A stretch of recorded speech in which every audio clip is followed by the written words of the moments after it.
Well, good evening, everyone. How y'all doing? Here we are with a whole new concept.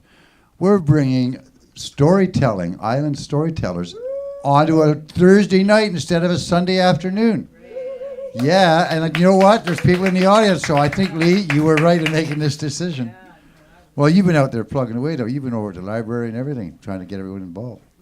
Well, this is kind of cool what we're doing. This is storytelling. Island Storytellers presents, and every week, well, every month when they come, they usually have sort of a topic or something, a theme that goes through it.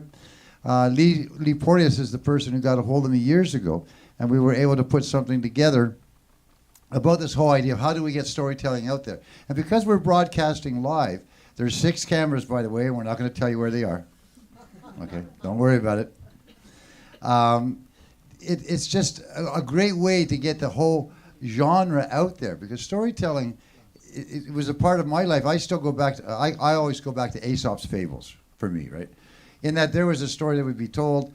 I had to learn how to tell them. That was part of our school curriculum, or my mom's curriculum, to go to school. So that would be part of it. And there would always be that ending that sort of brought it all together and just made it all make sense at the end, the resolve of the story. And some of the ones that I've heard have got some really weird resolves. Most of it is a lot of it has to do with humor. And there's always that little bit of wit. You know, I don't really hear many storytellers that are they get boring or too serious, right? Oh yeah, I just looked at it. Here's another point. So in this case, she will find out where it works for her, and you can twist this up and down as to how you see it, so you get it in your mouth, right? It doesn't have to be. If you're up like this, it doesn't work. If you're like that, it doesn't work. Or this works best. Anyway, for the audience here tonight, thank you for coming out. I'm really glad to see there's people who've been hearing. We do have a situation where we ask for a $5 donation. That's at the at least a $5 to $10 donation. That's at the front. There's a basket there on the way out. You can do that however you feel fit. It sort of helps pay for what we're doing here. We had this at the 39 Days of July this year. We did Storytellers. And you know what? People came and listened. And people were interested. So I'm hoping that this year, as we get it more and more out there, just talking to a lady up the street who was saying, oh, I will catch that. What is it, the first Thursday? I said, yes. Because she's interested. So it's been tweaked, right? So we figured by the end of the springtime, we should have a full house each and every night that we do this. But right now, Lee Porteous is going to start it off, tell you what's going to happen, and she's in charge. Give it up for her, please. Island Storytellers. Well, I'm very glad to see you all out there, too. On behalf of the storytellers and listeners on Vancouver Island and beyond, I want to express our gratitude to Longevity John for the opportunity to tell stories here in this wonderful theater. It's my favorite place to tell stories that he has created, and to Ted Cadillac for making us heard and seen so well.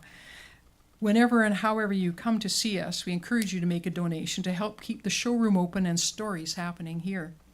We acknowledge with respect the Cowichan First Nation, the largest single First Nation in BC, on whose traditional territory this event is taking place and whose historical relationships with the land continue to this day. This is one of a series of storytelling events, as you've heard, each month, with tellers from Vancouver Island. Tonight in particular, and I think hopefully into the future, we are featuring the stories from the Cowichan Valley, storytellers from the Cowichan Valley, who've been given the support of the Cowichan Library in Duncan, as well as support from Duncan Showroom. We are a new group of tellers and listeners who meet each month to share stories and learn about stories and storytelling. We are here in the showroom in person, of course, and anyone who would like to join us for our sessions in the library is most welcome. Welcome to all of you who are or will be joining us online, and those who are here tonight. For those of you who are here with us, please mute your phones. The rest of you, please yourself. The first teller we have tonight is Jennifer Ferris, and she's from Victoria, as am I, in the Victoria Storytellers Guild. I asked Jennifer if she'd come and tell. Jennifer has been telling stories for many years. She started out with a love of the mythology that she was taught in high school, and she has been president of the national organization, and she was given the highest honor that organization gives of being a story keeper, which is a teller plus, and helping other tellers throughout her career. And she can tell any kind of story, ones I would never even try She's done improv stories, for heaven's sakes, but we're not going to put you through that today. So, Jennifer is going to step up and tell you a story from Europe, actually. Oh, sorry, I got the wrong one. Dad's story. Already.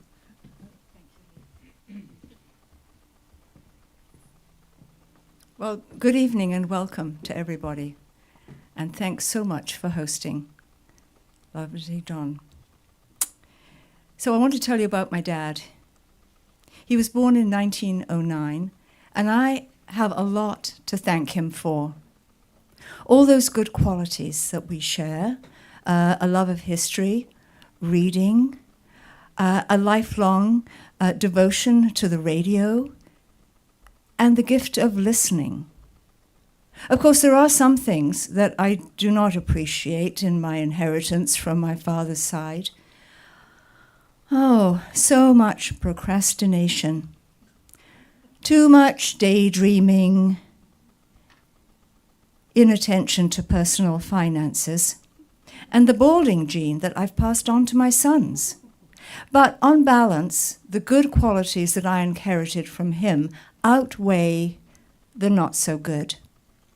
Now, my husband Tom and I moved to Victoria in 1987 with our 3 little boys, 2, 4, and 7.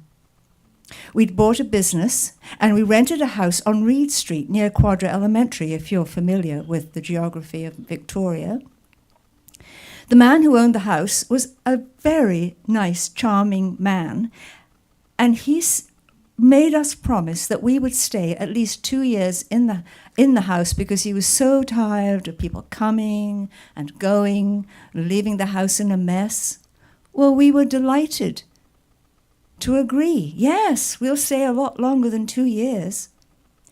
Well, the house had been professionally cleaned because the previous occupants had been a bit messy. So I didn't have to do much in the house except place our possessions in their rightful places. So then I looked into the garden. It was a bit of a mess. Who doesn't like to get their hands in the dirt? Weeding, trimming, putting in annuals for color, coaxing reluctant and withered perennials back to life, putting in the garden, pruning. Our landlord liked what we did so much that he put the house up for sale. We moved in on April the 1st, we should have known better, and we moved out August the 31st of the same year. But as luck would have it, there was another house in the neighborhood, and so we just moved our possessions up the street. Now, this new house was a study in filthiness. Took me 2 weeks of scrubbing to get that place presentable, and then I looked out the window. Now, I had learned my lesson from our first experience, but who doesn't like to get their hands in the dirt? And soon I was out there doing a bit of weeding, a bit of trimming, a bit of coaxing those poor, shriveled perennials back to life, a few annuals for color. Our landlord liked what we did so much that at the end of 6 months, he increased our rent by 20%. But we thanked him for that, because this was an indication that we had to buy a house. Now, we'd owned a house in Vernon where we had lived before, but we had taken all the proceeds from that house and all our savings to buy a business to provide ourselves with work. And then over the next few months after we arrived, we watched our investment evaporate like morning mist. But we decided that we were going to save up for a deposit. So I took over more responsibilities in the business. My husband got 2 extra jobs, one of them working 3 days a week in construction in Whistler. And at the end of 10 months, we had enough money to put down a deposit on possibly the smallest and cheapest house in Victoria that actually had 4 standing walls, an intact roof, and only 1 hole in the floor. We moved on February the 1st in a snowstorm. The 2 people who had agreed to help us slept in, and so Tom and I had to do everything ourselves. As soon as we were in, it was noses to the grindstone. We had 3 priorities: pay the mortgage, feed the kids, feed ourselves, in that order. We worked hard. But by the middle of May, we raised our heads a little bit from the grindstone and realized that actually we were doing quite well. And Father's Day was coming up, and my dad lived in Vancouver in the West End, and wouldn't it be great if we invited my dad for Father's Day to show him how well we're doing? On the Thursday before he arrived, I emptied my bank account and filled our fridge with delicious food. After school on Friday, the boys and I drove out to the ferry to collect my dad. Now, my dad, who was 80 at the time, had had part of his leg amputated, just below the knee, and he had never made friends with the false leg. It was so uncomfortable, so he didn't have much mobility. But his friend drove him down to the ferry. Kind employees put him in a wheelchair, took him on to the ferry, found him somewhere to sit where he could read his newspaper or do the crossword.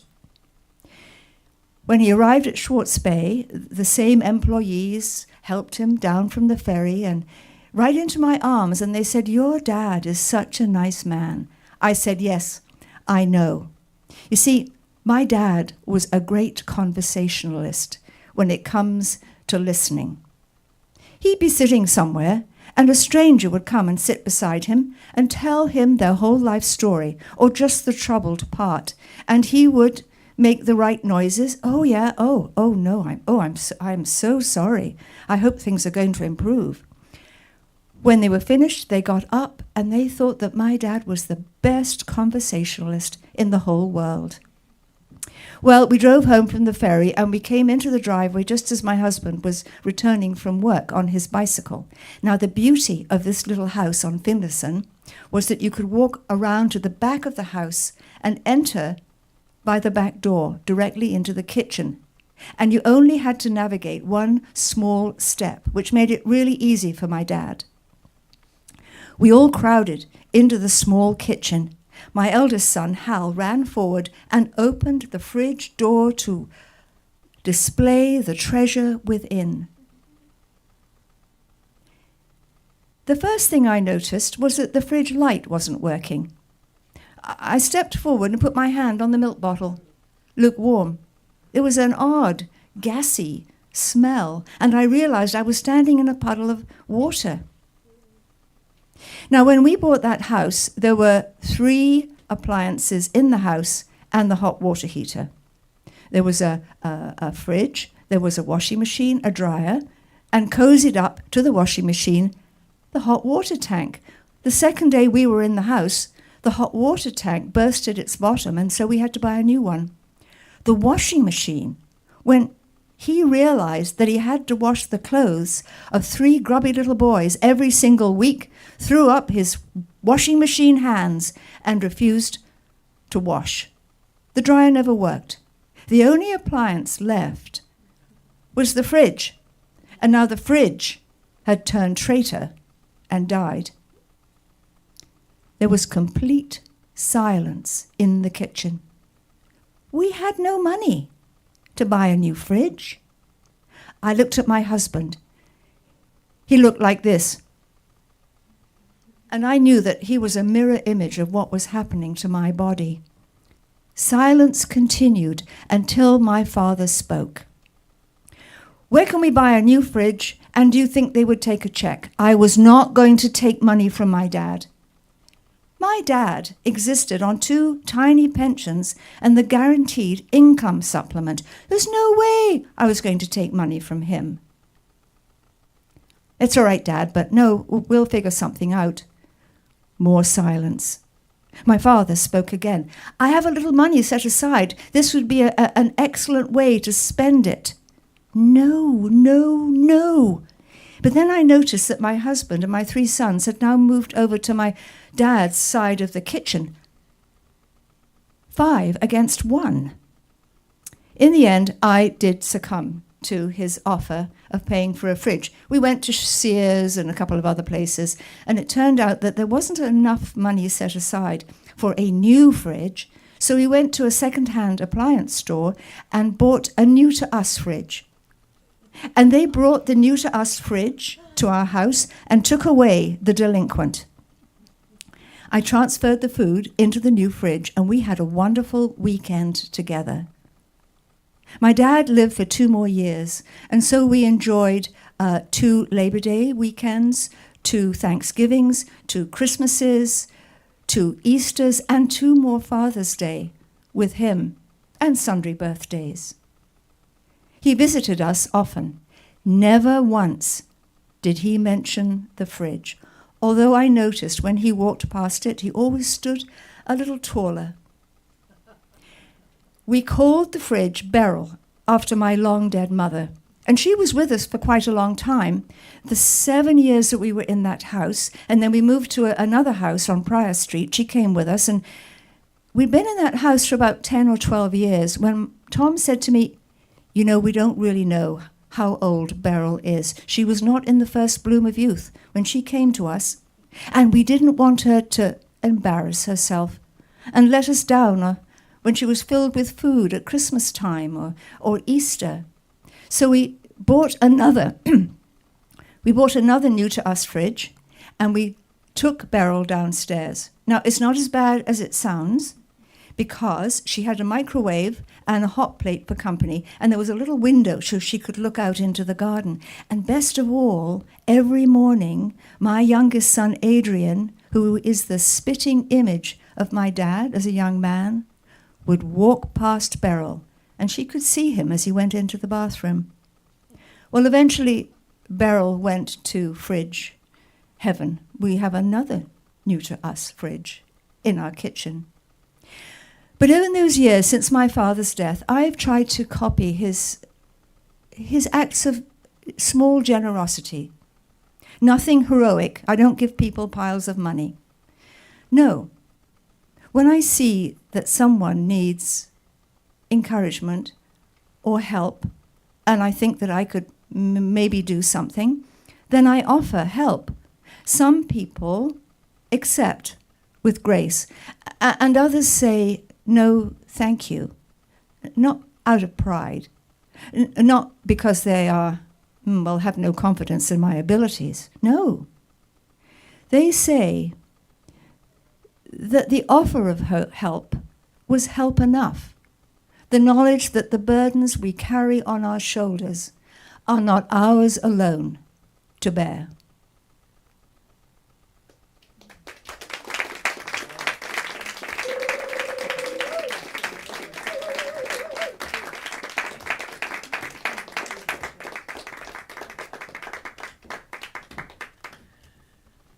Yes, there's a story I've heard her tell a couple of times where she offered to help with the wiener roast day at the school. And if we're lucky, someday she'll tell us that one too again. Our next teller is Bridget Larson. Sorry. Birgit. All right. One more time. Birgit. Okay, 3 times. Oh, you haven't disappeared. You're ready for your story. So when Birgit retired, she lived here for a year, I think it was, and then moved to Sydney for years, and then finally moved back to Duncan. She feels totally comfortable here and is staying put this time. She was helping at a workshop with migrants, and someone suggested she go to the storytelling workshops at the library, and she did, and now is here to tell you a story she has worked out for us.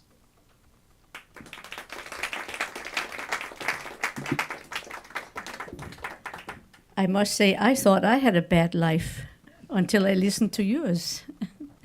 Actually, speaking in the microphone, I come from a very fine family, and I ought to be something greater than what I am, said the rooster, as he stood on top of the manure pile among eggshells and fish bones. Actually, I come from such a fine family that I ought to be an elephant. We are fine just as we are, said the hen who was down below with the chickens, teaching them how to scratch for worms.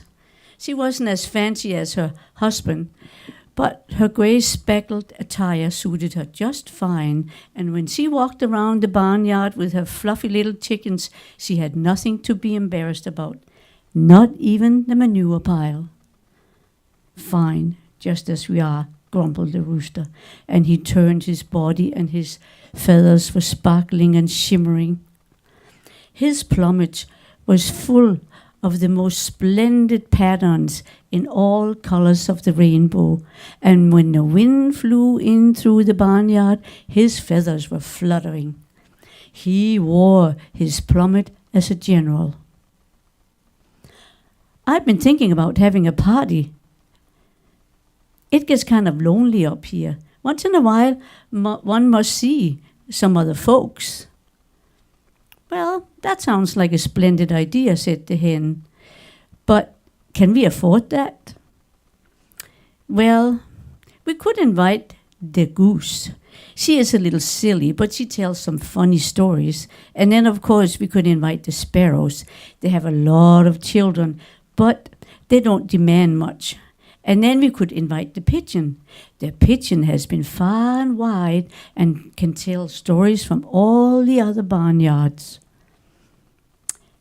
The little chicks were jumping up and down. We are having a party, we are having a party. They were so excited. But the rooster looked sternly at his wife and said, do you think I'm going to invite that bunch? No, I'm tired of socializing with those small people. No, I was thinking about inviting the big and distinguished. I thought we should invite the horse and the ox and the goat and the cow and the pig and the sheep. So what do you say? Well, the hen was astonished. She couldn't speak for a while. She knew that once her husband had set his mind on something, there was no point in arguing. Well, do as you wish, but I don't think that party is going to be very much fun, and it's going to be awfully expensive. I don't know where we are going to get all that food from. Oh, I'm paying, he said. Just get busy, I'm paying. So the chicken ran around to friends and acquaintances to borrow food, and she borrowed oat from the goose, and she borrowed duck food from the ducks, and she borrowed peas from the pigeons. That family is not doing very well, said the goose to the duck. Well, I guess not. But what can you expect when you have a husband that is so conceited? Ha ha ha ha ha, said the horse. Ah, this is hilarious. This is hilarious. The chickens are having a party on the dung pile, and they have invited us. I wouldn't think of going except for having a good laugh. I don't socialize with that kind. So the time came for the party, and all the guests arrived.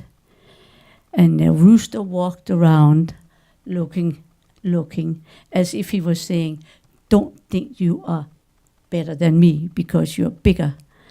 And the ox, he forgot himself for a little while, and he stepped on the chicken's foot, and it hurt, and she was jumping around, but she couldn't let anybody know that it was hurting. So now it was time to get to the table, and the rooster invited the horse as the guest of honor to sit at the head table. Well, why that, bellowed the ox. I am more distinguished. I have horns, even a blind hen can see that. Well, said the horse, I have a mane, and I can run much faster than an ox. Well, what has running got to do with anything? I can think. I'm a thinking being. You can tell that by my eyes. The pig looks can be deceiving. Ah, ha, ha, ha. The horse and the goat, they were laughing.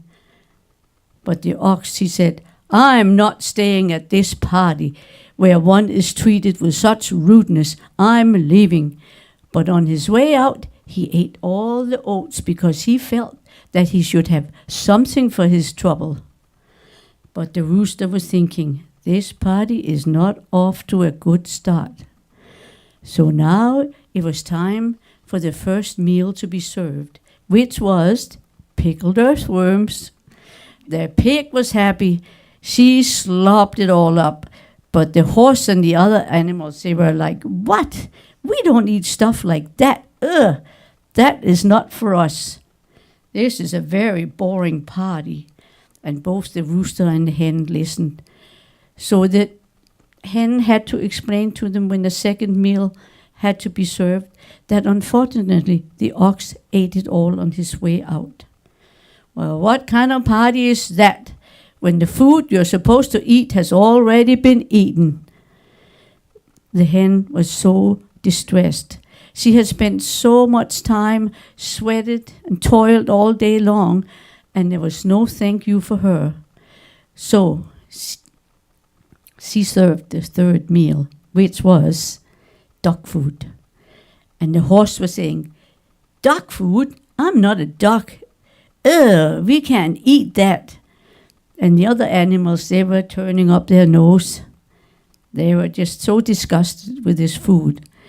So the horse was telling the rooster, "Mr. Rooster, I'm going to tell you something. When you invite people like us, at least you can serve us something that we can eat." And he swung his head and he trotted off, and on his way out, he accidentally stepped on the rooster's tail. And the rooster was flapping and flapping, and there was feathers everywhere. "My tail, my tail, my tail." In the meantime, the pig ate it all up. But now the poor little chicks, they didn't have very much fun at this party. They had stayed close to the mother's feet because they were so frightened by all these big, strange animals. So the hen, she looked around, checked on his little chicks, and she noticed that one was missing. "Gold Spot, Gold Spot, where's little Gold Spot? I hope nobody sat on her." And the pig, he slowly got up and said, "I thought I felt something bumpy. Is that it? Is that Gold Spot?" And there she was, flat as a pancake and dead as a herring. "Oh, my little Gold Spot, my little Gold Spot." Now even the rooster was all upset and he jumped around. And the pig said, "I've had enough of this noise. I'm used to peace and quiet. I'm leaving. Goodbye, my friends, but I might as well eat it all before I leave. Thanks for as little as I got, but I'm going to tell you something. Don't even think of inviting me to the funeral, because I ain't coming back." And all the other animals, they left too. And there was the hen. She stood on top of the manure pile. "My little Gold Spot, my little Gold Spot is dead. My foot is broken. The dung pile is trampled and all the food is gone. And we all our friends, and look at you. You look like a scarecrow. I am so furious I could pluck the rest of your feathers off." And there stood the rooster. He was a pitiful sight. He looked like he had had a bucket of cold water poured on top of him. And he stood there with his humble little cock-a-doodle-oo. It was so humble.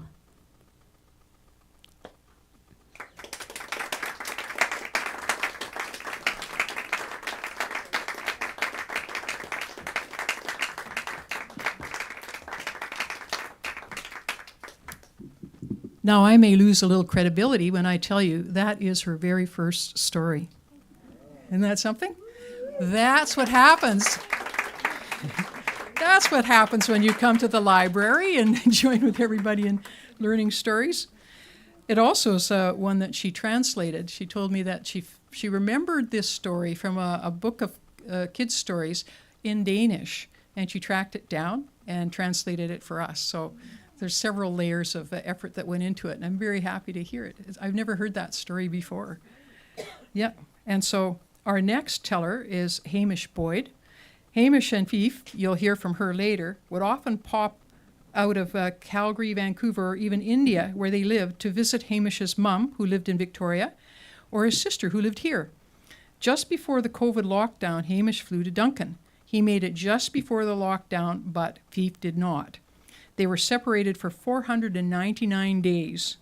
Now, they say they will always be on the same side of the water together, and they spend part of that time with us here in Duncan. They are members of the local Toastmasters and also joined us at the library, they say, to meet new people and share stories, which, as you will hear, they do very well at. Come on.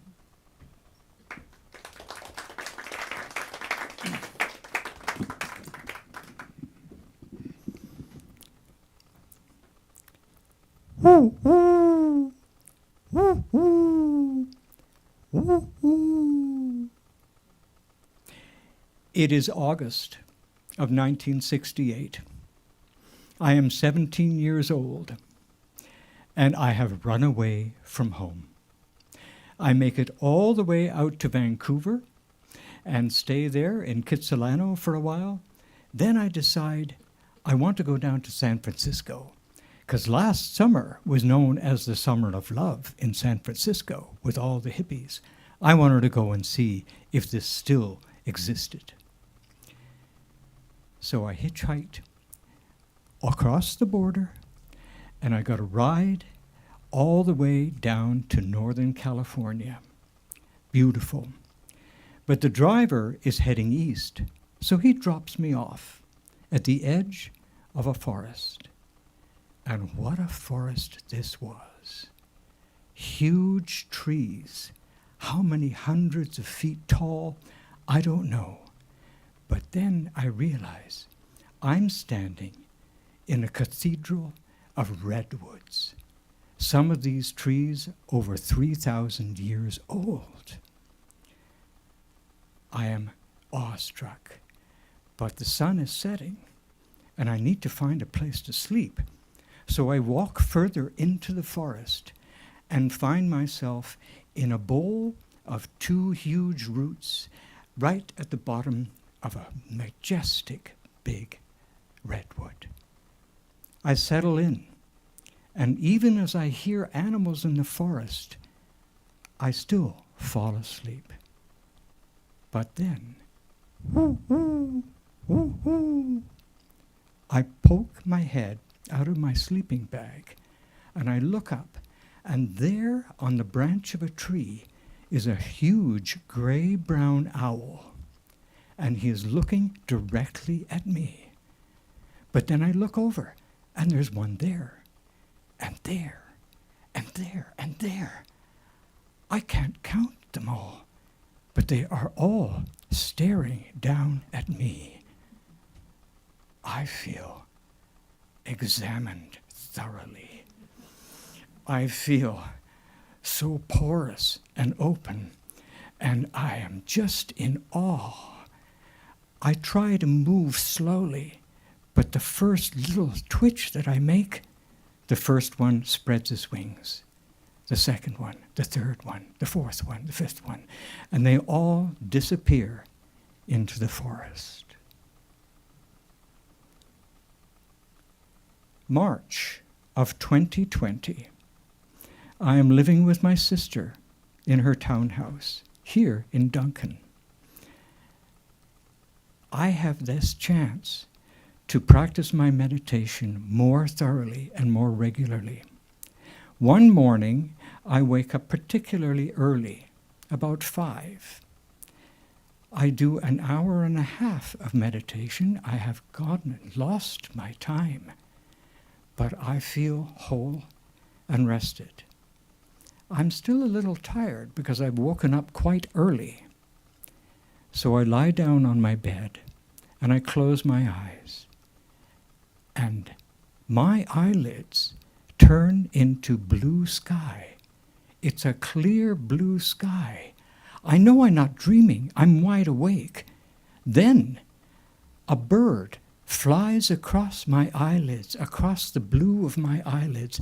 I can see the speckles on this bird's wings. It is so vivid. I sit up on bed and I go, what is that? What did I just see? That afternoon, I borrow my sister's car and walk on my favorite trail, the Glenora Trail.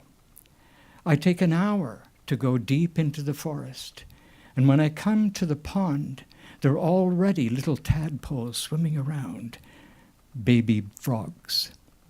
I turn around and I look down the path, and there's a cut in the forest where the trees are and where the path is.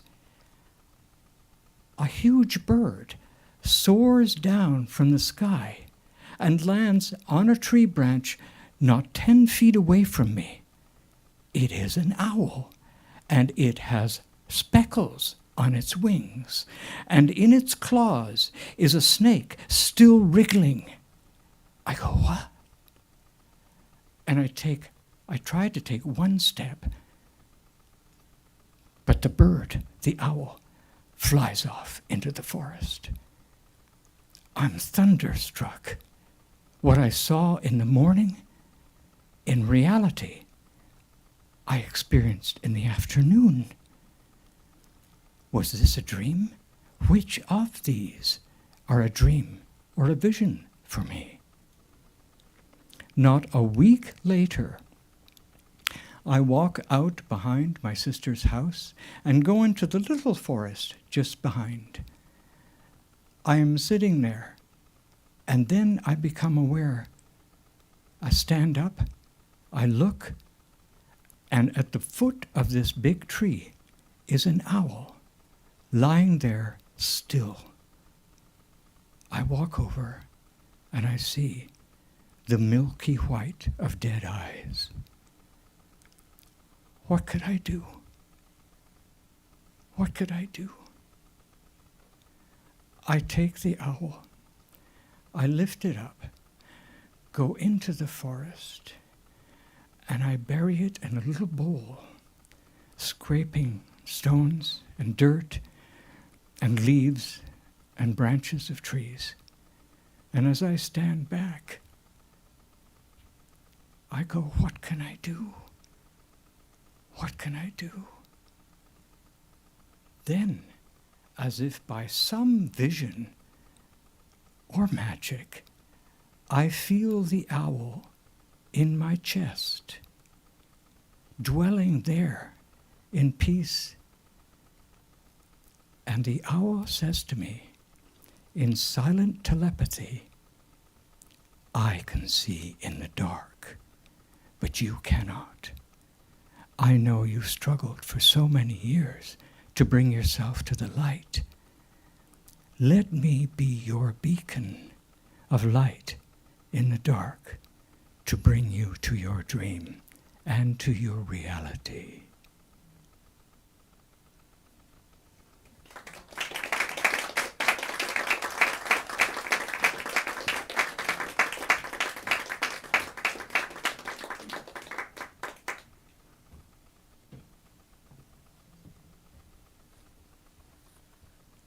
Thank you, Hamish. That took us to a whole different place, I think. The next teller is Kate Reynolds, and it's interesting because her story is called The Snake of Dreams. So, but a completely different kind of snake doing a completely different kind of thing.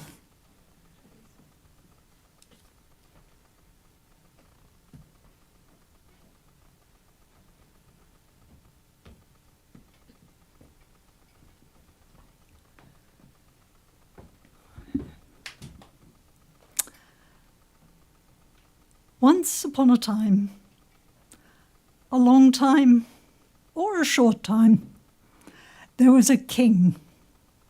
And this king ruled over many, many people. And for that reason, he was constantly vigilant. Now, one night, this king had a dream. He dreamt that there was a fox hanging over his golden throne. The fox was snapping and snarling. When the king woke up, he called his advisers to him and said, What does this dream mean?" But none of his advisers could tell him. "Well, somebody must know," said the king, and he sent out messengers calling all the people to him, and many answered his call. One of them was a poor farmer. His way to the palace took him through a narrow mountain pass, and there in the dust, coiled up, was a snake. "Sss," said the snake. "Where are you going, traveller?" "I'm going to the palace," said the man. "The king has had a dream and he wants to know the meaning of the dream." "Psst, and you know?" said the snake. "Oh, not I," said the man. "I am just a poor farmer." "And if I tell you," said the snake, "will you give me half of the reward that the king will surely give you?" "Yes, yes, yes," said the farmer. "I will do that." And he knelt down, and the snake whispered in his ear. When the farmer got to the palace, there were already hundreds of people gathered outside.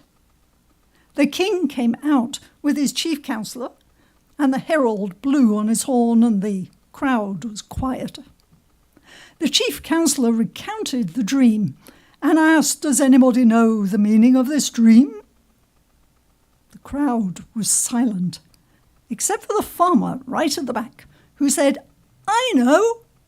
And he pushed through the crowd and came before the king. "Your Highness," he said, "this dream means that your kingdom is full of cunning and treachery. You must beware." "This is well said," said the king, and he gave the farmer 2 bags of gold. The farmer had never seen so much money in his life, and he certainly was not going to share it with a snake. So he avoided the mountain pass and he went home another way.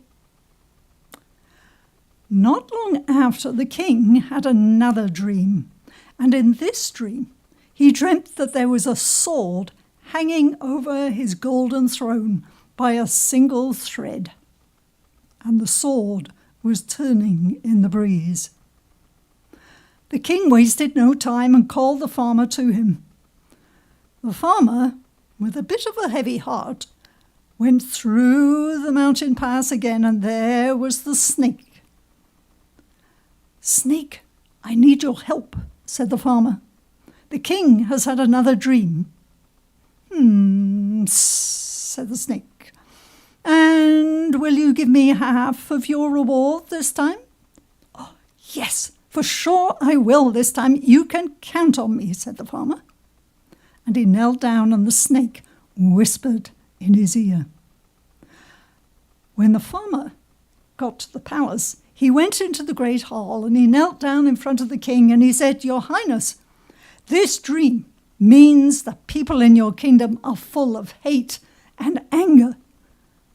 Men are sharpening their swords. You must prepare for war."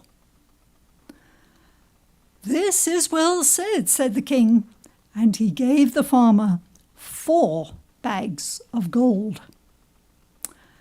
Well, the farmer trudged home, and when he came to the mountain pass, he thought about the snake, and his heart was so full of hate and anger that he took out a knife from his pocket and he cut off the snake's tail and went on his way.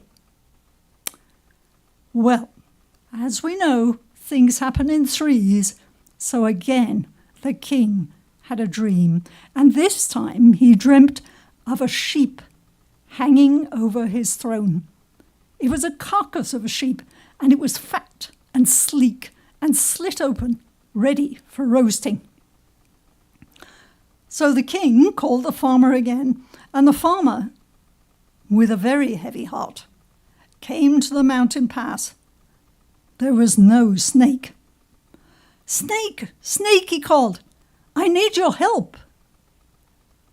The snake slithered out from the rocks. "The king has had another dream. Can you tell me what it means?"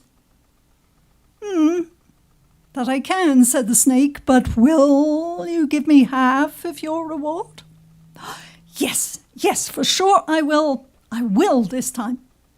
You can be sure that I will. You can rely on me." And he knelt down, and the snake whispered in his ear. And when the farmer got to the palace and came before the king, he said to the king, "This dream means that everybody in your kingdom is happy and prosperous. You have nothing to fear." "That is very well said," said the king. And he gave the farmer 6 bags of gold. Well, this was so much gold that the farmer had to put it in a sack, and he hefted the sack over his shoulder and went on his way till he came to the mountain pass. And as he entered the pass, he was thinking about that snake, and he felt so sorry and so ashamed of what he had done. "Snake, snake," he said, for there it was coiled up in front of him. "I want to give you all of this gold. I am so sorry for what I have done." "Nay," said the snake, "it is not your fault. You are just a man of your times. When the kingdom was full of cunning and treachery, what did you do? You cheated me and you went home another way. When the kingdom was full of hate and anger, what was in your heart? And you cut off my tail. And now that the kingdom is happy and prosperous, now you want to share the gold. But what use have I for gold? I, who am the oldest and wisest of them all. No, take your gold and go home." So the farmer hefted that sack over his shoulder and trudged home. But that sack felt very heavy on his back.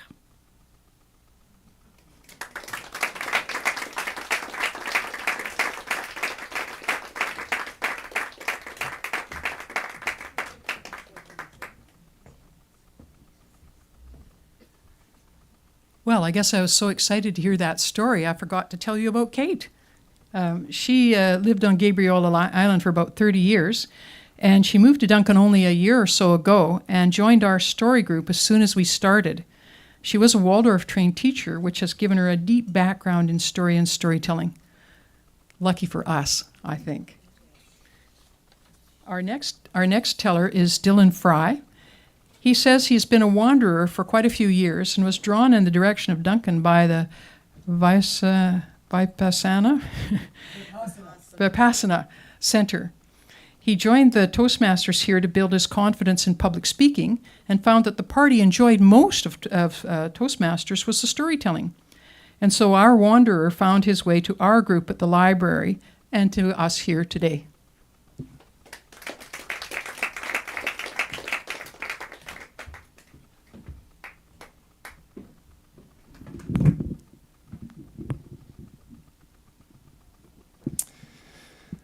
There was once a hunter that lived deep, deep in the forest by himself in the seclusion, deep away from anyone else. He wasn't near a city, he wasn't near a village, he wasn't near a community, he was totally by himself. And one day he was coming home back to his cabin, and he noticed there was blue smoke coming out of his chimney, and he thought, that is really weird. And he got closer, and the door was open, ajar. And he looked in, and he noticed that someone had made a fire for him, kind of like this one right here.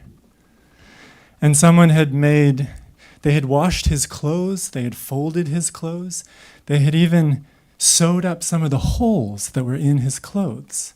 And they had made a beautiful meal, a delicious, beautiful meal made with love and put out on his kitchen table. And he was struck by this. He was confused, but he was also deeply touched because no one had ever been kind to this hunter. That part's important. No one had ever been kind to him before. So as the week went on, this happened again. It happened again on Tuesday, happened again on Wednesday, Thursday. Finally on Friday, he thought, I really want to know what's going on. I'm going to come home a little early today. You'd think he would have come home earlier in the week. I would have, but he waited till Friday. So he came home a few hours earlier than usual. Once again, there was smoke in the chimney. Once again, the door was open ajar. He came in silently, and he saw someone standing in his kitchen with just her back. And just seeing her, he knew who she was. She was the fox woman dreaming. Part fox, part woman, and part spirit of the forest. And the fox woman dreaming was standing in his kitchen with her back, and he came in silently, but she knew she was being watched because women always know when they're being watched. And she spun around, looked him right in the eyes, and said calmly and confidently, "I'm the woman of this house now." And he thought to himself and nodded his head and put his eyebrows up and down a bit, and he said, "Yes, you are." He knew a good thing when he saw it. So that night was the perfect night. Picture the perfect night. Picture candlelight, little bottles with candles in it. Picture beautiful food, great drinks, and they sat around candlelight. She knew some songs. She had a beautiful singing voice. He knew some stories. He was a great storyteller. She knew some jokes, and they just stayed up laughing, talking, connecting, looking into each other's eyes over the candlelight. And slowly but surely, the feathery swan wings of love started to wrap around them. And so life went on. They were in love, they were living together, life was good. The days went on, the weeks went on, the months went on. 3 months later. Now, a fox woman dreaming, most people don't know this, but they have a pelt. And at night, they take their pelt off and they hang their pelt up. And it's a beautiful, beautiful pelt. It's got bright red fur. It looks like it's on fire. It's so vibrant. But it also has a smell to it. And it's a regal smell, but it's a very strong smell. And the hunter started to notice this smell more and more. It was a small cabin. It was a strong smell. It was in his clothes. It was in the cabin. It was in his nostrils. It was in his mind. And he was thinking about it more and more. And he thought, you know what? I'm going to say something. I'm going to say something about the pelt. And this is what he said. "My darling, love of my life, light in my sky, stars in my night, you're the best thing that ever happened to me. Every time my heart beats, it beats with love for you. Every breath breathes with gratitude that you're in my life. It's as if someone plucked the moon out of the sky, planted it in the garden, and it's the most beautiful flower. That is you. And there's just this one thing. There's just this one little thing. It's the pelt. There's a strong smell. It's a small cabin, strong smell. I was just wondering, maybe we could put it outside, air it out a little bit, air the cabin out a little bit. What do you say?" And the fox woman dreaming looked at him and stared at him and studied him and thought about it. She didn't say anything. She just stayed silent because she hoped it was just a phase he was going through, that it would pass. But the days went on, a few days, 4 days, 5 days, 7 days. A week later, he's thinking about the smell. It's all he can think about. The smell's in the cabin. It's in his nose. It's in his mind. It's in his thoughts. He's obsessing about the smell. He can't think about anything else besides the smell of this pelt. And this evening, he's had a little bit of wine to drink. So his words are not so articulate, not so poetic. And he's lost his skillfulness and his patience. And he slams his hand down on the table and says, "The pelt has got to go."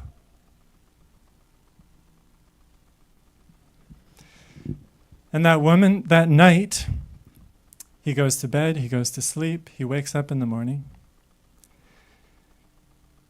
and the fox woman dreaming is gone, and the pelt is gone,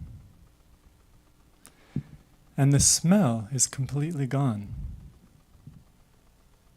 And to this day, the hunter stands outside of his cabin every night, looking out into the dark forest, and he feels intense loneliness in every single part of his body. And he longs for the smell of that pelt.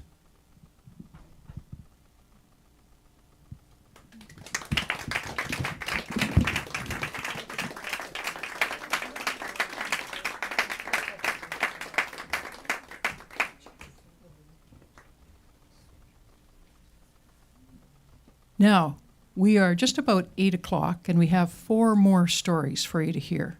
So what I'm wondering is, would you like to have a short break and start after that? Or do you want to go continuing on? What do you say? Keep on going? How many? Yes, keep on going. Okay. In that case, I'll tell you this announcement anyway, which is what I would normally do before a break. With the help of Dahlia Levy from the Duncan Library, storytellers and story listeners are continuing to meet at the library to listen and tell stories and perhaps learn a bit more about both. There is no fee, no registration is not required. Our next meeting there is September 9th at 5:30 p.m. So any of you are most welcome to join us there. So our next teller is Viv Fernandez. You're here. And you heard about her because she ended up on the wrong side of the water when the shutdown happened for COVID. So, and you've already heard how she and Hamish found us. And now you.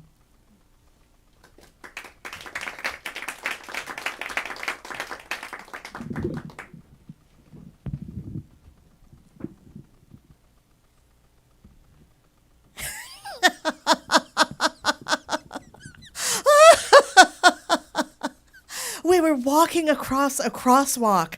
It was the final day, well, not quite the final day, but of the last semester at school, and we were in grade 12. I was with my friends, and it had been an awesome day, and suddenly this car screeched past us, and the guys leaned out the window and yelled, "Smelly Packy, you dirty Packy, go home to where you belong."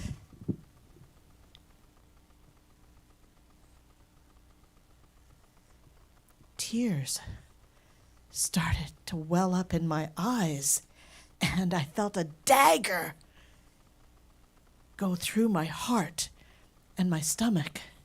And I tried not to let it bother me. I tried to kind of laugh it off. But my friends were furious.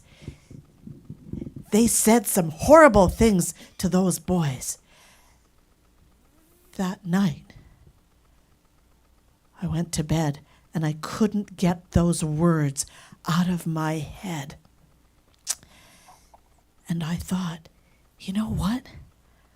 I came here when I was 5 years old with my mom and dad, and we were so excited to come to this new country called Canada, from Tanzania, from Africa, and Dar es Salaam. And I had never felt this type of racism or assault on me before. As a matter of fact, when Mom and Dad and I came here, oh my gosh, we were the second Indian family who had come to Lloydminster. And oh, wow. I was completely exoticized because I came from Africa. Everyone, well, all the kids, asked me, "Did you meet Tarzan? Did you hang out with Jane?" Well, yeah, of course I did. I mean, I couldn't let them know the complete truth because I had such an amazing imagination. And soon I had all sorts of best friends. And we played the Jungle Book, we played everything. And it was so much fun. And my mom, she was a teacher. And she wore a sari. You know, one of those long dresses that go around you, 6 meters that go around you. And everyone loved my mum because she always looked so elegant. And she had this beautiful bun that was on the back of her head. Well, and my dad always just wore pants and a shirt because he was part of the British colony. And you didn't wear lungis or dhotis or anything like that. You wore proper pant and shirt. And that's what he did. Well, it was my 6th birthday. And I was so excited because we had a whole bunch of my friends coming. There must have been about, 14 or 15 girls my age that were coming. And Dad had gone out and bought these streamers, red, my favorite color. And as you can tell, there had been red streamers and red balloons everywhere. And Mum and Dad and I had taken these little gift packs, the little party packs that you give kids on their way out the door. And they were filled with all sorts of goodies that I loved. Kit Kats, not the little ones, but the big ones, and Mars bars, and a tin of Coke, and games. And it was so much fun. They were so colorful. And my mum had spent all hours in the kitchen creating my favorite food. It was a delicacy. And we used to have that at all the special parties in Africa, especially for the grown-ups. And she came out with this platter, and it had little bits of scraped carrot on it, and it had tomatoes that were beautifully placed. And I was so excited for everyone to see what we were going to have. And it was sardines on toast. And everyone just turned green. And they all looked like they were going to throw up. And I was so disappointed. I almost cried. And my dad, who was a shining knight in armor, said, "That's okay." And he went and he got hot dogs. So there was hot dogs that were there. And oh, yuck! I thought, who on earth could eat hot dogs that had yellow goop on them and green stuff and red stuff that looked like blood? But that's what everyone wanted to eat. So they had hot dogs. I was so happy, though, that after my birthday party, everyone still wanted to play with me and still wanted to come to my house because my mum made really good food, and my dad, other than the sardines and toast, and Dad made chapatis, which are these flat breads that he rolled out and he filled them with love, and we ate them with apricot jam, which made them even more yummy. And we were invited, when we first came, we were invited every weekend to someone new's house. And there was roast beef. I loved roast beef. And mashed potatoes and pies and cookies and all these things that my mother failed miserably at making. But we still had them, and I was so happy. So when I was called a dirty Pakian to go home, I remembered this. And I thought, but wait a minute. I'm not a Paki. I'm not a Pakistani. I'm Indian. But even before I'm Indian, I'm Canadian. I've been here since I was 5 years old. And I'm Tanzanian. And I went to bed that night, still thinking of this in my gut, and it going and churning over me and over me.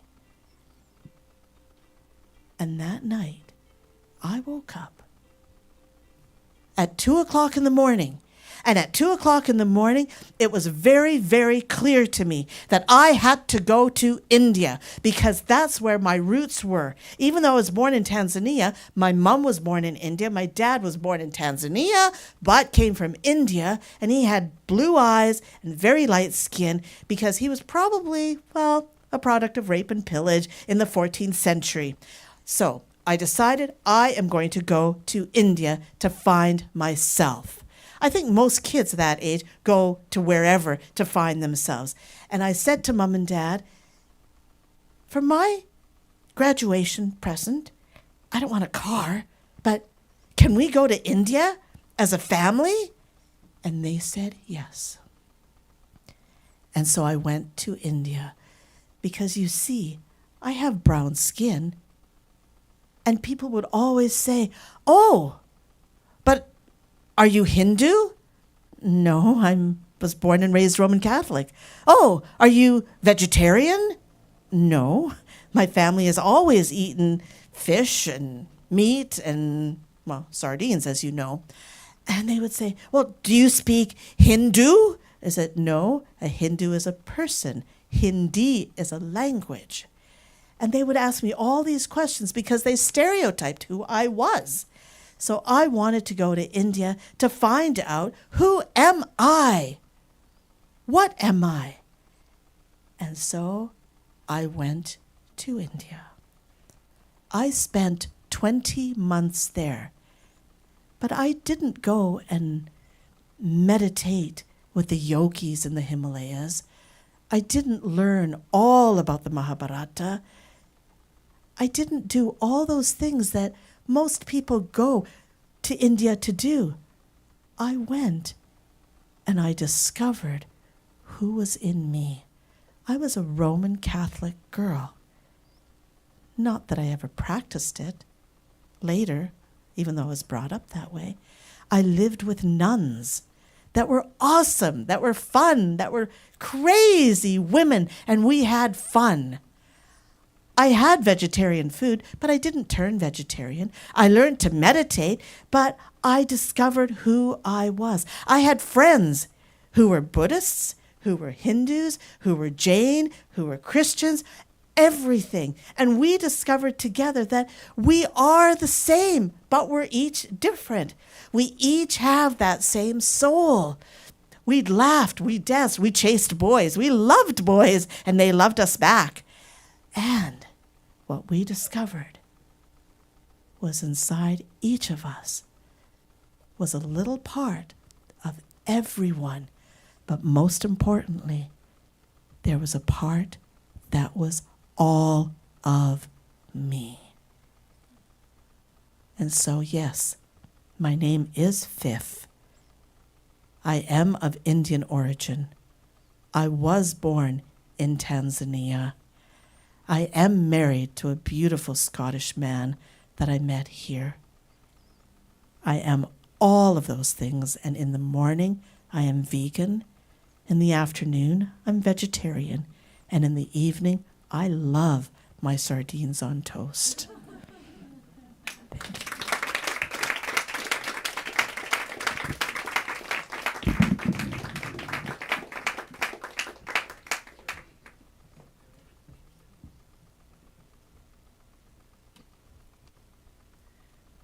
So now I'm here to ask Barjette if she will come and do the next of her stories. She prepared two for us and tried them out on us over at the library.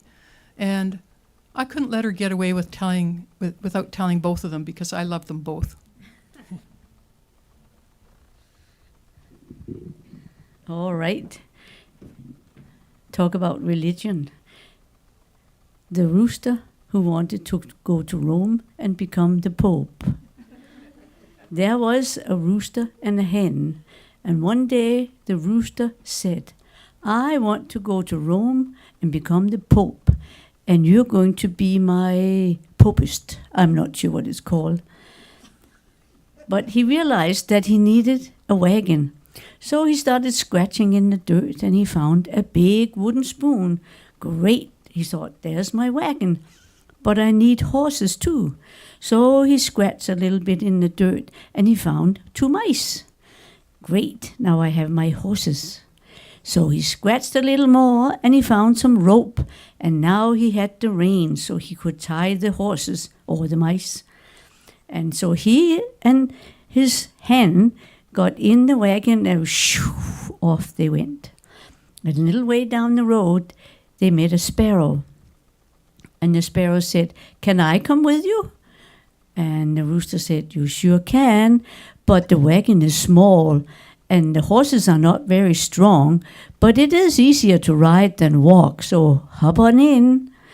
And the sparrow became their housekeeper. So on they went down the road, and pretty soon they met a crow. And the crow said, "Can I come with you?" And the rooster said, "Well, sure you can, but the wagon is small and the horses are small too, but it is easier to ride than walk, so come on with us." And the crow hopped on in and he became the cook. And off they went down the road, and pretty soon they met the raven. And the raven said, "Can I come with you?"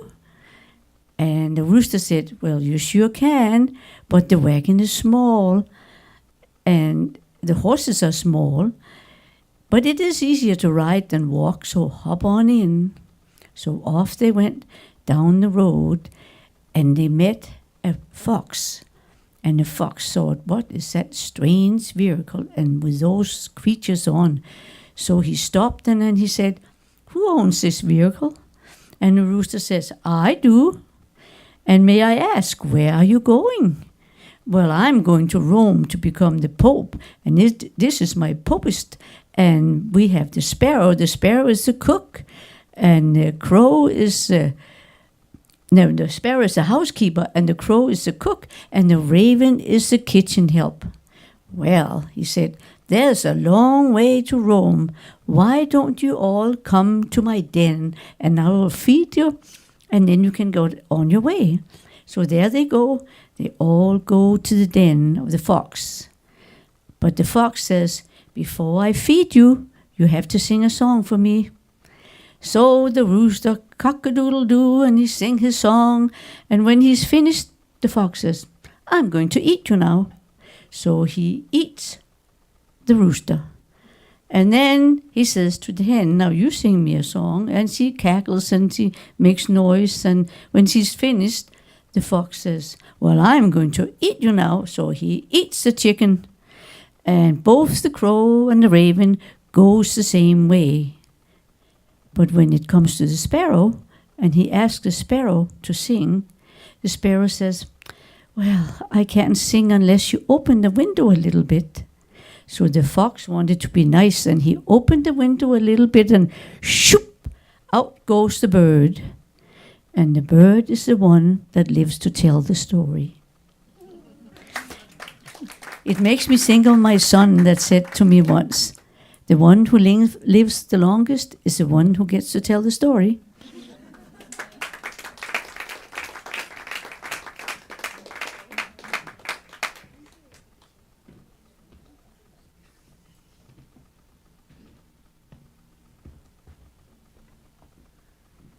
We were just discussing on the stairs how nice it is to have a microphone.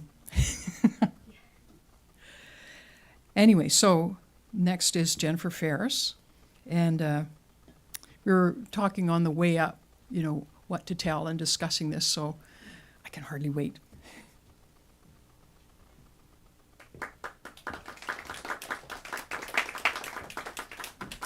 Well, thank you, Lee. I hope we hear a story from you. So I don't really like silky stories, at least not the one that is most famous, where she leaves her skin on the beach and the young man finds it and she goes home and they get married and she gives a child and she goes back to the water and is eventually killed by her husband, who makes his living fishing. I found that such a sad story. But then I found a book by Duncan Williamson. Now, if you don't know who Duncan Williamson is, please go home after this and look him up. He was an incredible storyteller from the west of Scotland. And he came to Victoria, well, and Vancouver, but he came to Victoria, I would say in the late 90s. And he and my husband, Tom, sat in our back garden and polished off a whole bottle of scotch. My husband was a bit worse for wear, but Duncan gave a concert that night, and he was amazing. So I've been a big fan ever since. And when I found his book about silky stories, I read it, and I found a silky story that I really like. And this is the story. There is a lighthouse on the wild west coast of Scotland. And sometime in the closing decades of the 19th century, a new lighthouse keeper arrived. His name was Tom, and he was so excited because this was his first posting, and it was just temporary, 4 months, to replace the permanent lighthouse keeper. But he thought, if I do well, then perhaps I'll get another posting, and it will be permanent, and I can make my life as a lighthouse keeper, and I can live what the stories that I heard and the accounts that I listened to. Now, this lighthouse stood on top of a thumb of rock that stuck out of the churning seas off the west coast of Scotland. To the west, the waves, the great waves that rose and fell. And to the east, quieter waters between the lighthouse and the shore. And it was to this place that Tom was taken one February morning. There's not a day without a storm at that time of the year off the coast of Scotland. But eventually they were able to get Tom ashore with his supplies, a barrel of fuel, a sack of potatoes, carrots and turnips, some salt cod, some bully beef, a bag of sugar, a bag of tea, a flat of Eagle brand condensed milk. This was a new innovation. It was first appeared on the market in 1854 and provided much needed vitamins and fat made a whole huge difference to the diet and the health of those who go down to the sea in ships or work in a lighthouse. There was a wheelbarrow, so he put the supplies in the wheelbarrow. It took several trips, but he pushed that wheelbarrow up the steep, flinty path that led to the door of the lighthouse. He let himself in. He put away the supplies. He put his few possessions on a shelf close to the bunk, a change of clothes. He hung his sou'wester and his hat on a hook beside the door. He opened up a small white cloth that held the Walter Scott's Kidnapped, a book that he read over and over again, and the small Bible that his mother had laid in his hands the day he left home. She said, "Be sure and read a passage every day, my dear." She was concerned for his spiritual life. When everything was put away, and it didn't take very long, he checked the lists and the log kept by the lighthouse keeper. Then he went up the steep ladder that led to the next floor where there was the light. He cleaned and trimmed the wick that produces the light. He polished the Fresnel lens that reflects the light. He cranked the counterweighted clockwork mechanism that rotated the light, the beacon. There was no foghorn, although there was plenty of fog in that place. No, there was a bell, and he tested the bell and stood as its clear voice rushed across the surface of the water, warning ships, stay away, danger. Every day was the same routine, checking the safety equipment, checking the light, filling out the lists and the log. And he loved that life. Yes, it was a bit lonely, but it's what he wanted. And on days when there was no storm, in the early days of March, he took the little dory and he rowed out with his fishing rod to catch fresh food for dinner. He loved to see the seals, a few of them, lying on the rocks, basking in the cool winter sun, or their heads bobbing out of the water and looking at him with their large dark eyes and a quizzical expression on their faces. But as soon as he came near them, of course, they slipped away off the rocks or diving deep into the water. One day, he'd had his breakfast and he walked down that steep path to the water's edge, to the landing stage, and he noticed the body of a seal rolling in the wash, in the waves, in the seaweed. He took a closer look. Oh, it was a poor thing. Now, a healthy seal is a fat seal. A healthy seal has bright, dark eyes. A healthy seal has a sheen to its fur. Oh, but this poor creature, she was thin. Her eyes were rheumy, her coat dull. She must be dead, he thought, for she did not flee at his approach. But he stood at her and looked. I don't know why. There was something about that little body washing in the waves, turning and rolling. And at one moment the seal opened her eyes and looked at him. Not so dead after all. Now Tom, he had made his living as a fisherman, helping on a boat, fish boat, and I can tell you that fishermen and fisherwomen do not really like seals, because we like to eat salmon, and seals like to eat salmon or other fish. But something made him lean down and pull the body of that little seal out of the water, and he carried it.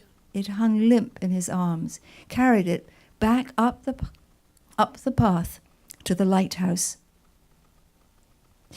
He found an old tin basin, a small tin bath in the galley. He pulled it out. He went down to the water's edge, got a bucket of salt water, came back, put the seal into the small tin bath, and with a cup he began to wash the creature.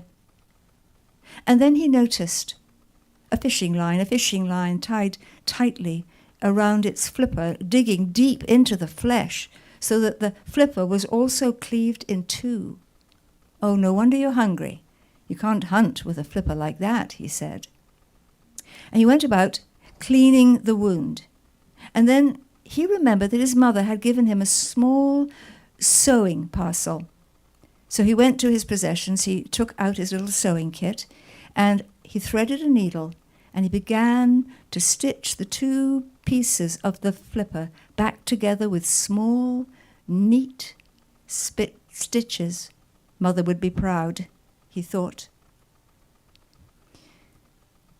And then he opened one of his precious cans of Eagle brand condensed milk, knowing that it was so full of protein and fat and sweetness, it would help the little seal. And he opened the can and he took a spoon and he fed the seal, placed the spoon in the flaccid mouth of the little creature. This went on for a couple of days, and then it seemed that the seal improved in health, and soon she was out of that tin path, and she was flapping around the lighthouse, following him everywhere, into the galley, to his bunk. She lay under the table when he ate. Of course, she couldn't make it up the ladder, but she was waiting at the bottom when he came down. He went outside. She followed him everywhere, down the path to the water's edge, a circuit of the rock that was part of his exercise every day. Slap, flap, slap, flap, slap, flap, behind him. I have to say that he did enjoy her company.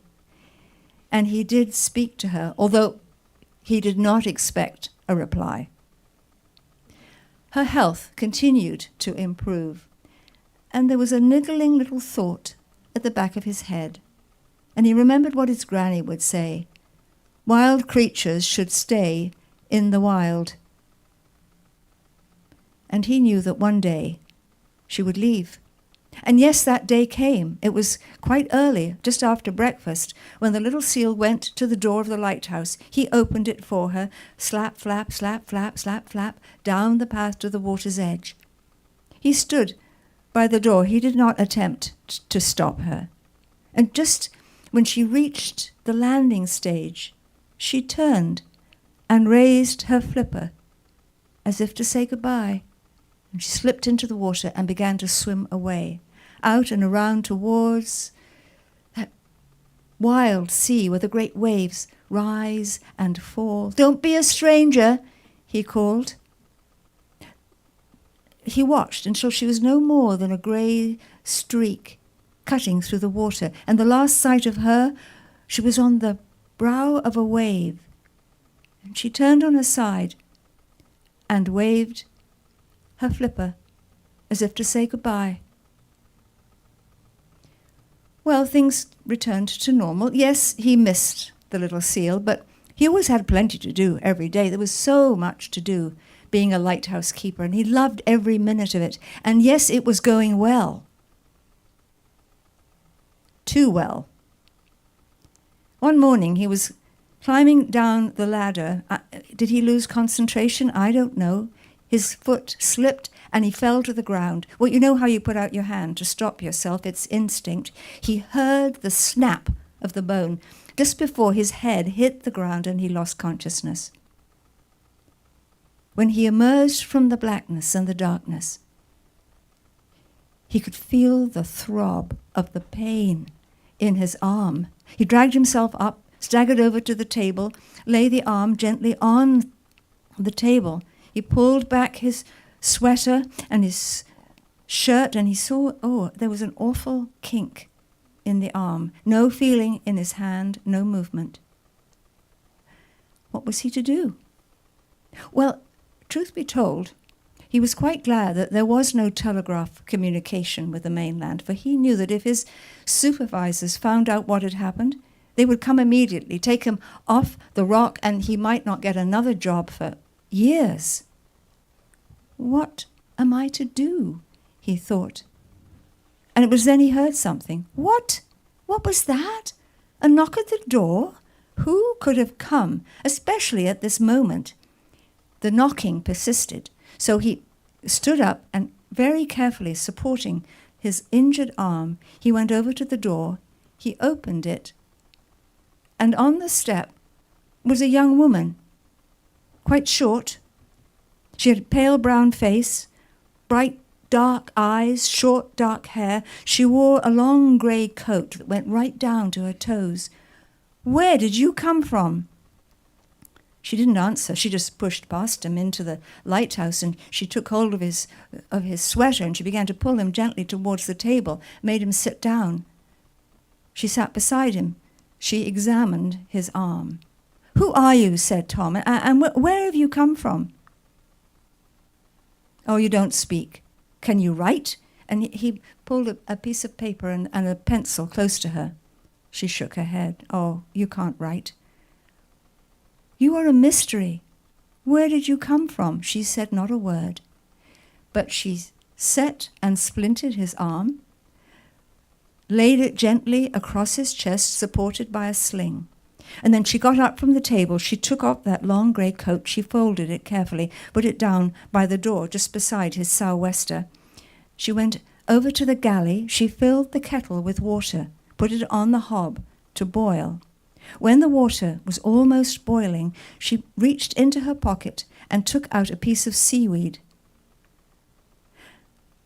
And the young man was reminded of his granny once more, eating a certain kind of seaweed for my health, she would say. The young woman took a tin cup down from the shelf, dropped the seaweed into the cup, poured hot water over it, brought it to Tom, and made him drink. Well, it was not bad.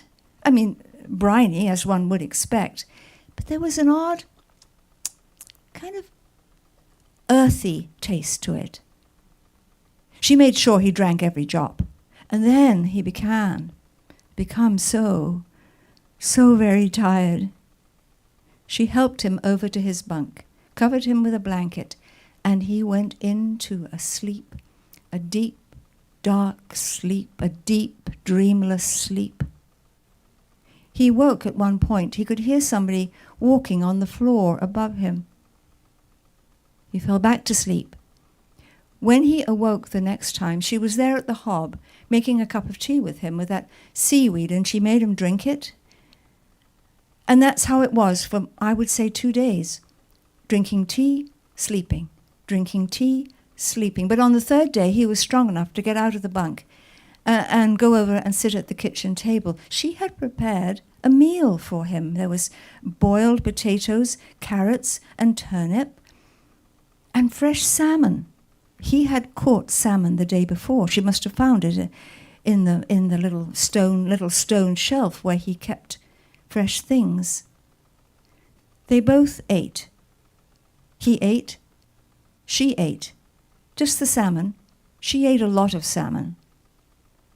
Well, after the meal, of course, he had to go and lie down and have another little sleep. But each day he felt better, and he realized that she was doing all the work of the lighthouse keeper.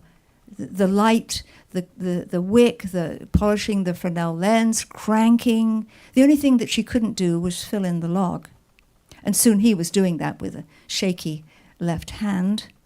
And soon they were working together like a team. And all the while, he was asking her questions and providing the answers. Oh, you were on a fish boat, and you slipped overboard, and the crew assumed you had drowned. She looked at him with her dark eyes. No, I think you were on a pleasure boat with your family, and the boat went down, and everyone drowned except for you. So there's no family or friends looking for you, so you might just as well stay. Would you like to stay?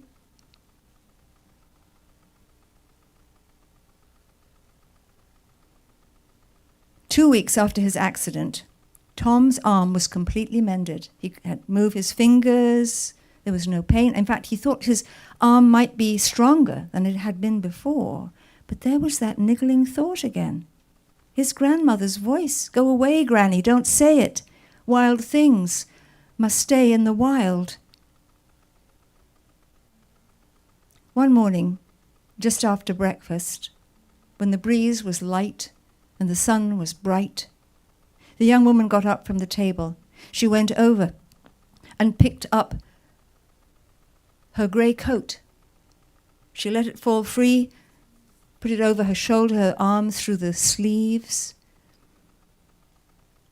Something I should tell you is that the young woman wore a dress, and the sleeves of that dress completely covered her hands. And so did the sleeves of the coat. When she was ready, she opened up the door of the lighthouse and she began to walk down the path. Tom made no move to stop her. He followed her at a respectful distance. She walked right down to the water's edge. And then she turned and raised her arm, a kind of salute, and the sleeve fell back, and he could see the thin scar running down the middle of her hand, and there's oh so tidy stitches on either side. The young woman turned and dove into the sea and began to swim away from the lighthouse, out and around towards the North Atlantic, where the great waves rise and fall. He watched until she was no more than a grey shape, cutting through the water. His last sight of her, she was there on the brow of a wave, and she seemed to turn and lift, not a hand, but a flipper, as if to say goodbye.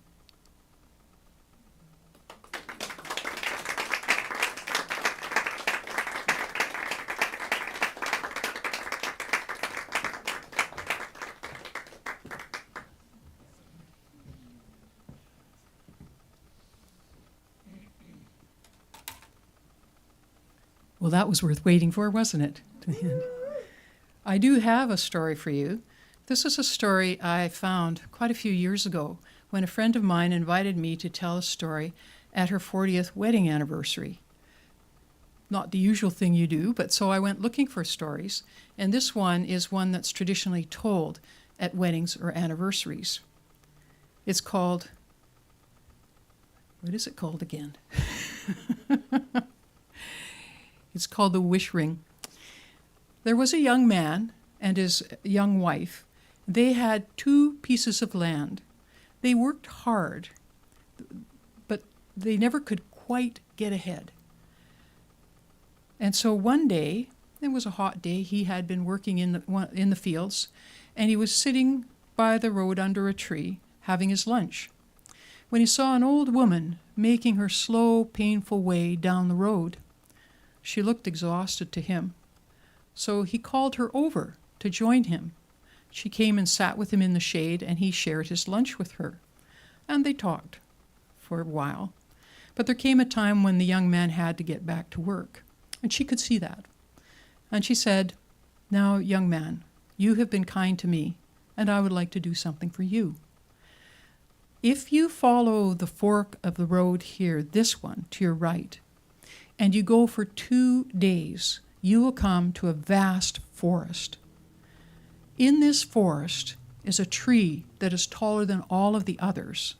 If you can find that tree, and you can fell that tree, your luck will change." Well, pretty vague, but he was quite excited about this and waved to her as she went on her way and then went back home. And he told his wife what had just happened.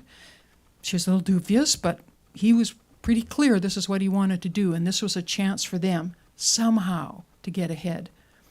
So he packed up his clothes and some clothes for the trip and some food for the trip, and he took an axe with him, and off he went. And sure enough, after 2 days, he did come to a vast forest, and he made his way through the forest, and he found the tree. It was massive. But it was his life and his wife's life that was going to change if the old woman was right. And so he took out his axe and he began to chop and chop and chop. It was a huge endeavor. But eventually the tree did topple. And just before it hit the ground, a nest slid out of the tree and onto the ground, and 2 eggs flew out of that nest. One broke open, and a very small eagle came out, and it began to grow at remarkable speed, and it flapped its wing and began to fly around the opening where they were. And it called down to him and said, "You have freed me. For your reward, there is a ring in that egg. Take that ring, put it on your finger. If you turn it twice, it will give you 1 wish. But have a care. There's only 1 wish. Be careful what you ask for so that you don't spend the rest of your life repenting what you could have asked for." It flew around again and then headed straight off east and was gone. The young man broke open the egg, and sure enough, there was a plain silver ring in the egg. He put it on his finger. He twirled it, but he didn't make a wish. He picked up his axe and he headed home. The end of the first day, he came to a town, and he could see that even though it was starting to get dark, some of the stores were open, and one was a jeweler's. And so, being perhaps not the wisest of young men, he went into the jeweler's and he looked at all these rings, many expensive pieces of jewelry in that shop. And he took off the ring and he said to the jeweler, "So what do you think this ring is worth?" The man looked at it, handed it back. "Nothing," he said.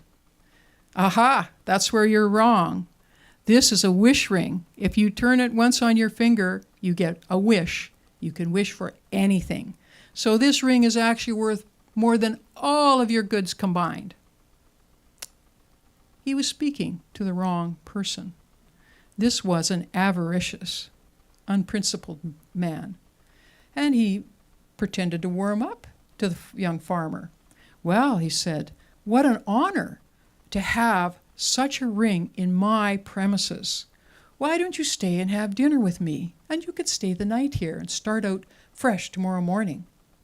And so he made dinner, and he gave the young farmer wine Not that the farmer was used to that by any means. And so when he drifted off to sleep, he was fast asleep. And the jeweler took the ring and he copied it exactly. And he put the fake ring back on the farmer's finger. And then, as soon as dawn broke and the cock crowed, he was up there shaking the young farmer awake. Come on now, it's time for you to go. They've got a long way to go. And so he hurried the young man out of the house and off he went. Still happy, he had a wish ring. He could hardly wait to tell his wife about this. He was gone down the road, and the jeweler locked his front door. He put the shutters on the window so no one could see in. He stood in the middle of his shop. He twisted the ring once and he said, I wish for 1,000,000 gold coins to come to me now. And they did. They started to fall. They started to fall on him. They knocked him to the floor. He pleaded. He cried, stop, stop, stop. But he tried to get to the door, but he couldn't before there was under all of this gold, which just kept coming and coming and coming until finally the floor broke through and he fell down under the gold as it continued to pile up. Well, the neighbors all heard that ruckus and they came over and they saw down in the basement the dead man under all of these gold coins. Unfortunate it is, they said, who blessings kill. They called the heirs. The heirs came and divided up the gold, and that was that. The young man, of course, was making his way home, and when he got home, he told his young wife what had happened, that they had this ring. They could have one wish. And they talked about what wish they should wish for. She said, well, we could wish for that slice of land that's between our two fields. He said, no, we won't wish for that. We'll just work harder and see what we can do this year. And they did. They really applied themselves. They worked like stink. And they were rewarded. Their harvest that fall was way better than it had ever been. They made enough money to buy that piece of land. And so they celebrated. They had that land and they still had the wish. So the next year they had even more land to work and they went at it really hard this time. And they made a lot of money and they were able to buy a cow and a horse. Well, things were getting better and better.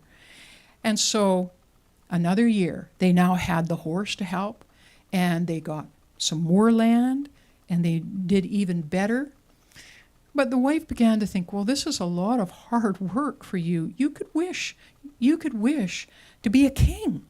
You could wish to be rich. You don't have to keep working like this. We could use the ring. And the man said, well, we're young. We're early in our lives. There's lots of time. And later thoughts are probably better thoughts. We don't have to do anything now. And she said, well, I would really like to have a child. And he said, I understand, I do too, but let's give it one more year. And so they did. And they prospered, and she became pregnant. And they had a son. So now they had this well-run, productive farm and a son, and they still had the wish. So time went by, and of course, once you have children, there's always something you could worry about and think, I might need that wish, not just for me, but something might happen to one of our children. And so they talked less and less about what they might wish for, and the years went by, and they had several children. Their children had children. They were able to hire people to work on the farm, and they lived very happy lives.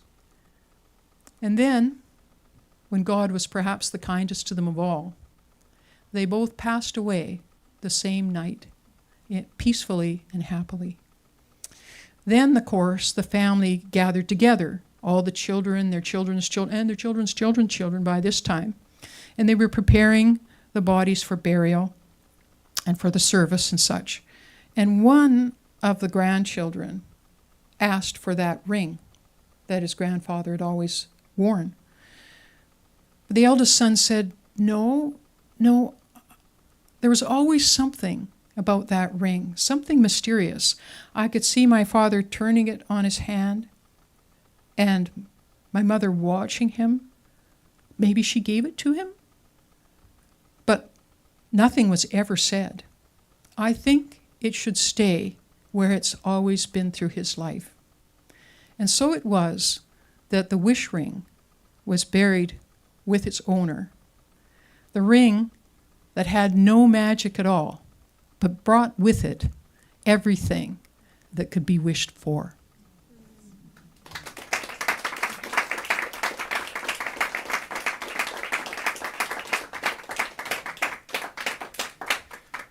A lot of these folk tales, too, we learn them, and then we learn from them. Like when I first told that story, I don't think it meant as much to me as it does today. But somehow, I'm perhaps 20 years older, and it does. And I would say, you could probably say that with others of the folk tales that we've learned and heard today. So that's the end of the stories for today, unless you buttonhole us on the way out, because any storyteller will tell you a story on the spot. It's my pleasure on your behalf and ours to thank Longevity John and Ted Cadillac for this opportunity to tell our stories here. And on your behalf, to thank the tellers. And on our behalf, to thank you for coming. Because there's nothing like having a story you love to share with other people. And I'm glad, especially for those of you who come for the very first time for storytelling. That was brave of you, and I hope we'll see you again. And if you want to see us here again, our next booking here with Longevity John and Ted is October the 2nd at 7 p.m. And we expect to be back with new stories, at least new to us. So thank you again, and I hope to see you all soon.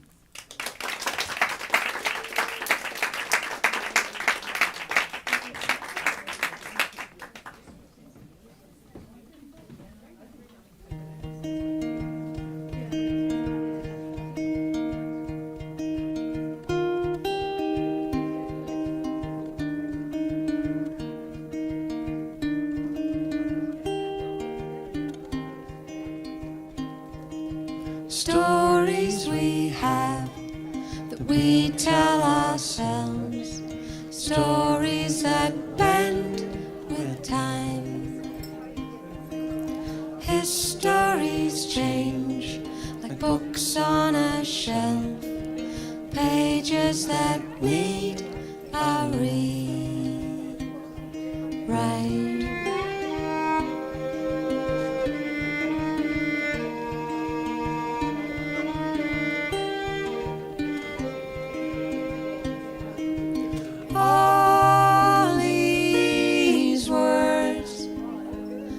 These words we leave behind. All these thoughts are chased away by bottles of wine and stories.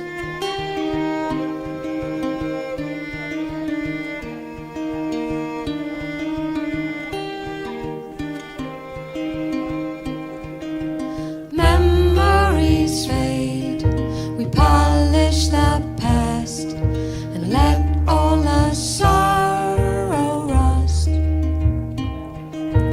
Fill in the blanks, make up the end from part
story.